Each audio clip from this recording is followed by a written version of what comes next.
मछली ने बचपन छोड़कर यौवन की दहलीज पर कदम रखा ही था कि बगुले ने अपना जाल फेंकना शुरू कर दिया। अब इसे यौवन की उमंग कहिए, चाहे हार्मोनल इम्फैक्ट माता पिता की बंदिशें उसे पैरों में पड़ी हुई बेड़ियां लगती थीं। वो माँ बाप की नज़रों से छुपकर कभी कभार किनारे पर जाती ज़रूर थी। एक दिन वो किनारे पर सुरक्षित गहराई से झील के बाहर की दुनिया का अवलोकन कर रही थी कि उसे एक बगुले ने पुकारा। ये उसके लिए मित्रता का आमंत्रण था।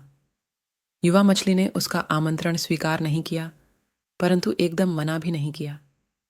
किंतु सुरक्षित दूरी से बात और मुलाकात की शुरुआत हो गई। धीरे धीरे ये मुलाकातें आए दिन की बात हो गई।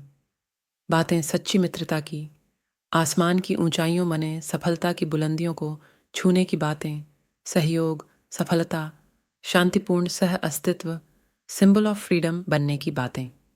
युवा मन पर ऐसे विचार जल्दी असर करते हैं। गहरा असर मछली पर भी असर पड़ा।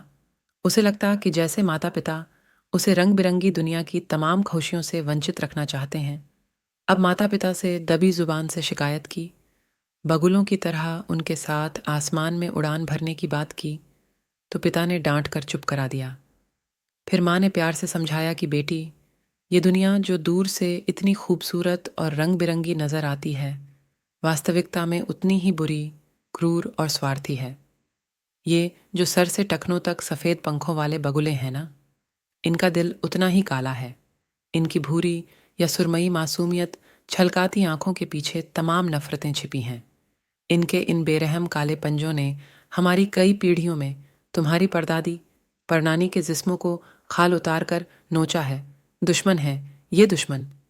ये सफ़ेद लिबास पहने कोई नेक दिल महात्मा नहीं, बल्कि केवल पंखों से ही सफ़ेद हैं। काले दिल वाले शैतान हैं ये। बेटी, तुम अभी अपरिपक्व हो, इनकी कुटिलता को नहीं समझती। इनसे हमेशा दूर रहना। कभी बात मत करना, कभी भरोसा मत करना, हमेशा दूर रहना।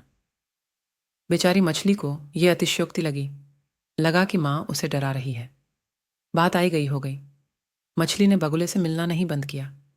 बगुला उसे आए दिन अपने साथ आसमान में उड़ने का ऑफर देता। एक दिन मछली ने मन में कुछ सोचा विचारा और बगुले के साथ आसमान में परवाज भरने का निर्णय ले लिया।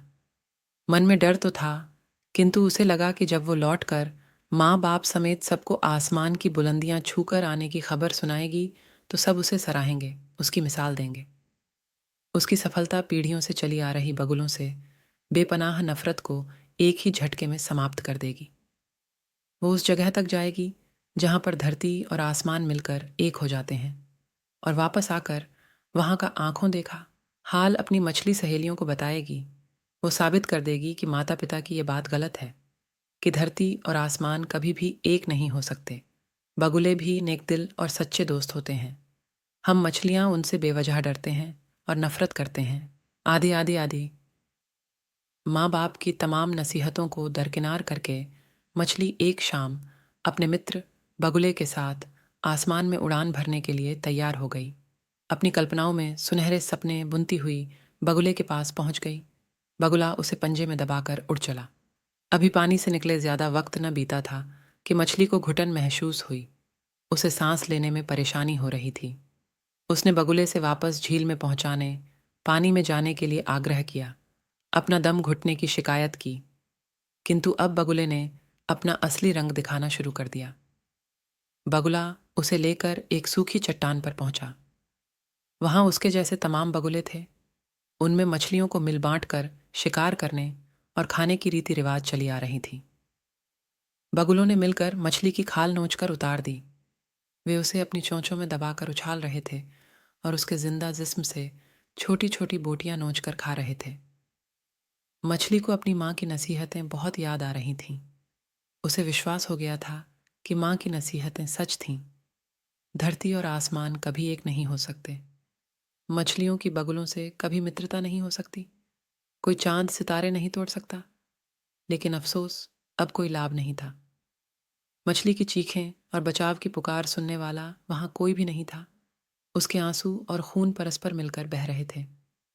मांस विहीन हड्डियों व सूखी चट्टान पर खून के दागों से सिंबल ऑफ फ्रीडम बन चुका था। मछली को निपटाने के बाद बगुलों ने अट्टहास किया। अपने पंख और चोंच व पंजों पर लगा खून साफ किया। पुनः जल्द मिलने का वायदा किया। उड़कर फिर झील के किनारे जा पहुंचे। फिर वही मित्रता, आदि की कहानियां किसी और को सुनाने के लिए।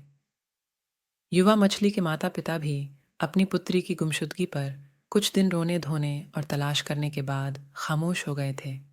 न उनमें बगुलों से बदला लेने की इच्छा शक्ति थी, न सामर्थ्य। समझदार इंसान इस कहानी से सब कुछ समझ लेगा, और जो नहीं समझा उसे दुनिया की कोई भी शक्ति नहीं समझा सकती। वीडियो पसंद आई हो तो वीडियो को लाइक कर कमेंट में अपने विचार ज़रूर लिखें।